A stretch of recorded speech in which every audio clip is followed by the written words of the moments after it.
now have the honor to invite His Excellency André Nirina Rajoelina, President of the Transition of the Republic of Madagascar, to address the conference.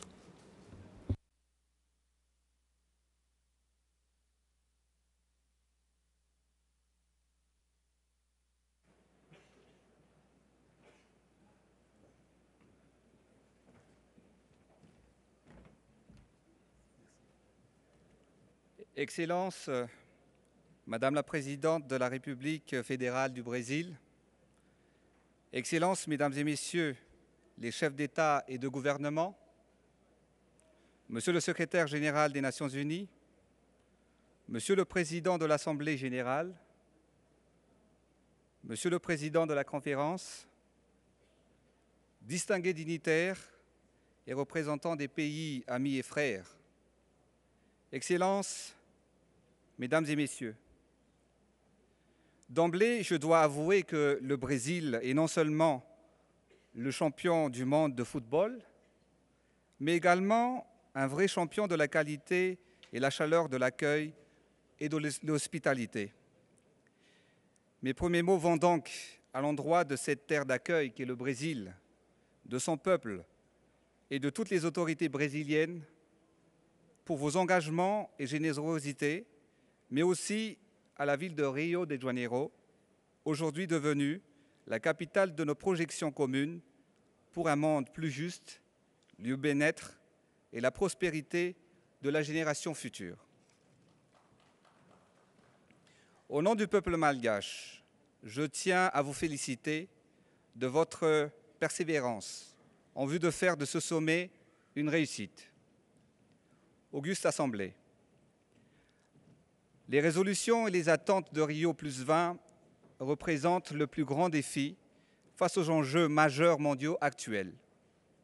L'humanité est à un moment crucial devant les multiplications des crises économiques et financières, face à la crise de l'énergie et les conséquences des changements climatiques. Le monde dont va hériter les générations futures est au centre des préoccupations mondiales et celles des dirigeants. Beaucoup de questions ont été posées au sujet des efforts et engagements des États. Comment, en effet, pallier au déséquilibre économique? Comment répondre à la crise alimentaire et mettre en priorité une vraie politique pour nourrir son peuple? Comment appuyer les politiques énergétiques nouvelles? Quelles mesures et attitudes responsables adopter pour préserver l'environnement? Rio+20 devrait être la conférence de tous les espoirs, des vrais défis, pour des engagements solidaires, autant pour les pays développés qu'émergents et en développement. Il nous a donné une part de rêve. Ce rêve, dans un monde qui semble en pleine turbulence, dont les pas et les cadences ne sont pas les mêmes. Le rêve de nourrir son peuple devrait être accessible pour tous les pays.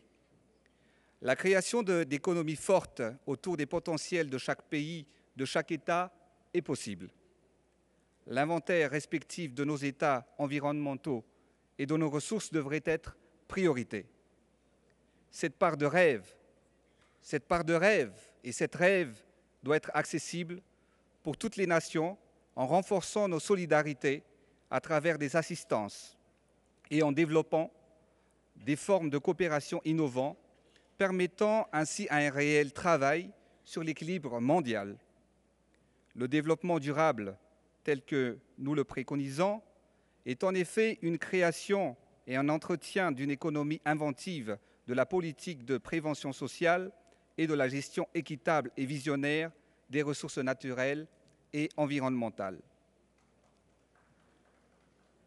Il est donc de ce fait indispensable, selon les principes et l'esprit de la gouvernance mondiale, de mettre la priorité sur l'établissement de la bonne gouvernance, de la mise en place des institutions fortes et efficaces.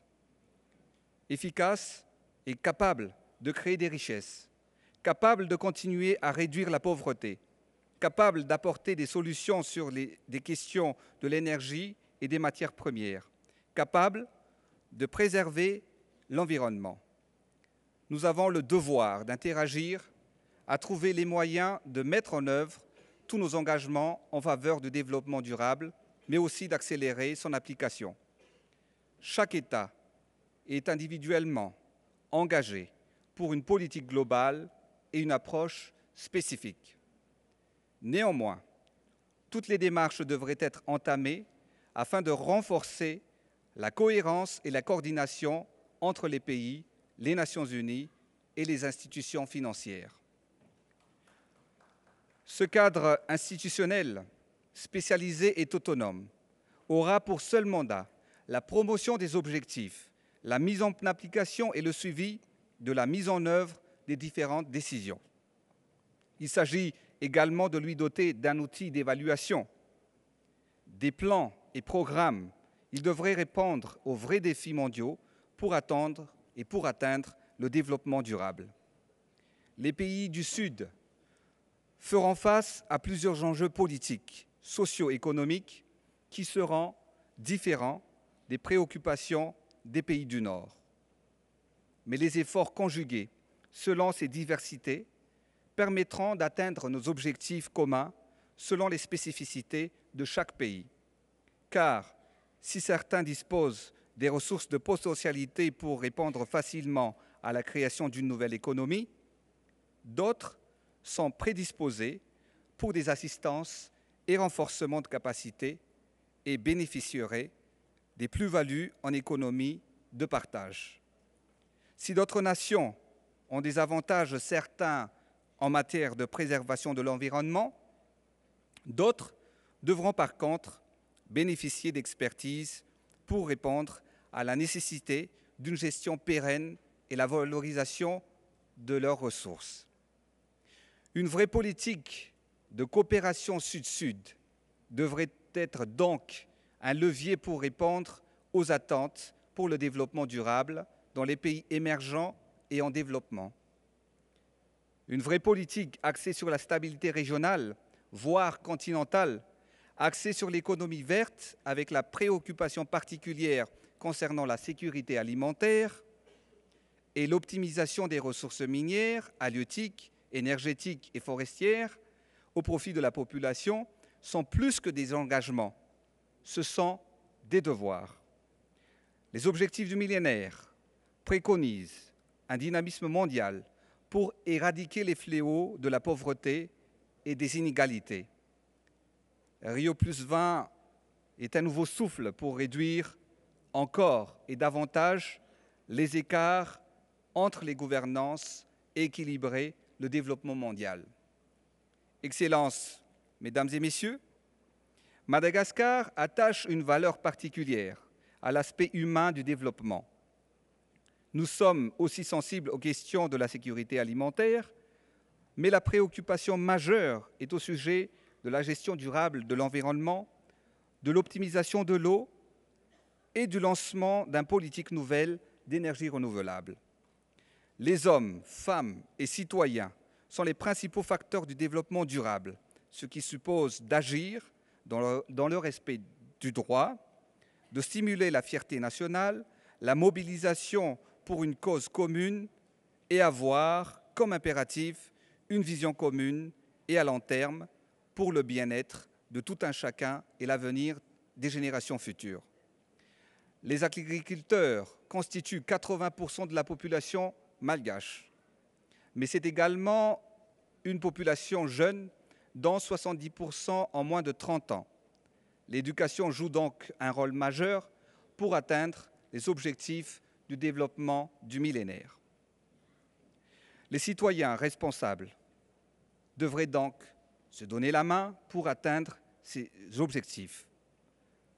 Mais en ce qui concerne Madagascar, le maintien d'un climat social favorable à la production passe forcément par la stabilité politique.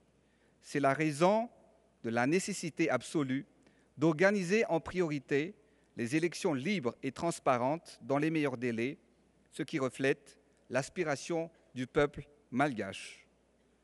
Pendant cette période de transition, l'accessibilité à l'alimentation de la population la plus vulnérable est une préoccupation permanente.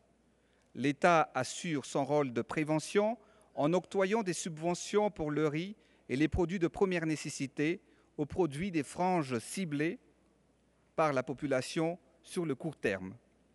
Mais notre objectif, notre vision, notre ambition, que Madagascar soit capable de nourrir son peuple et de reprendre sa place en matière agricole, comme dans les années 60-70, et devenir le grenier de la région de l'océan Indien et du continent africain, en optant aujourd'hui sur les modèles économiques verts, de l'économie verte et de l'agriculture intensive. Le Brésil a montré la voie pour ce nouveau siècle dont je salue ici le courage et la persévérance.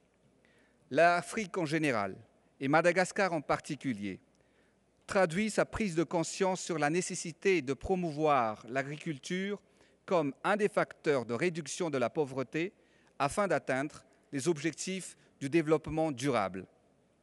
Nous devons relever les défis face à la réalité de la déforestation, les feux de brousse, l'érosion côtière et les catastrophes naturelles dans les passages des cyclones, d'où la nécessité de l'appui à la gestion durable des forêts, la sécurisation des aires protégées à travers une application effective et efficace de la Convention cadre des Nations Unies sur le changement climatique.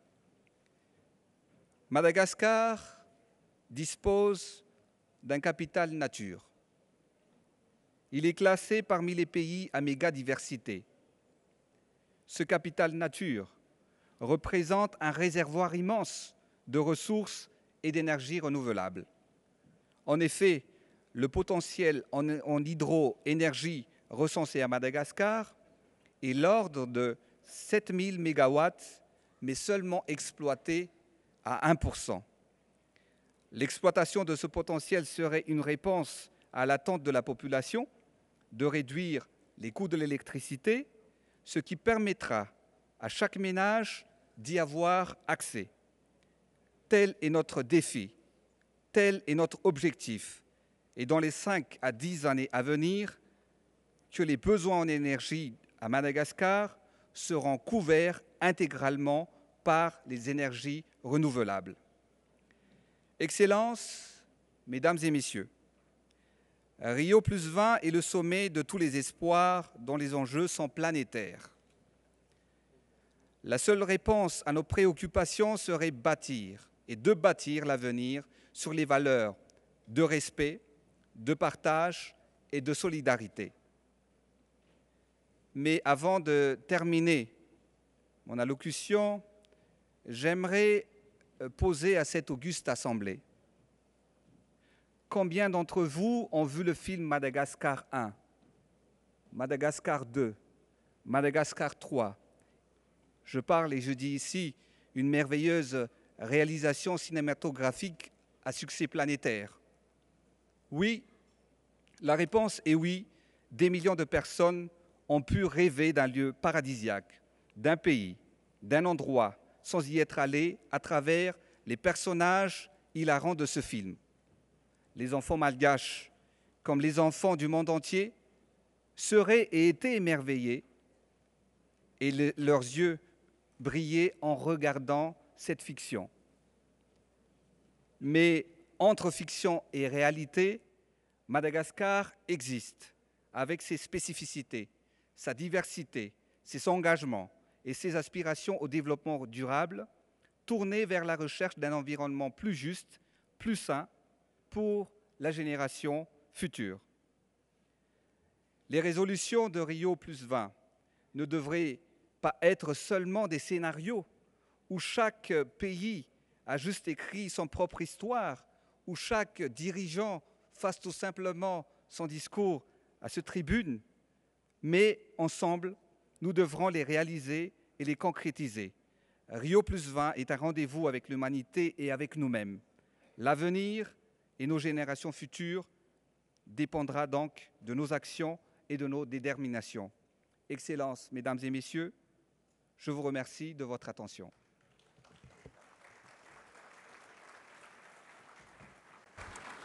I thank the President of the Transition of the Republic of Madagascar.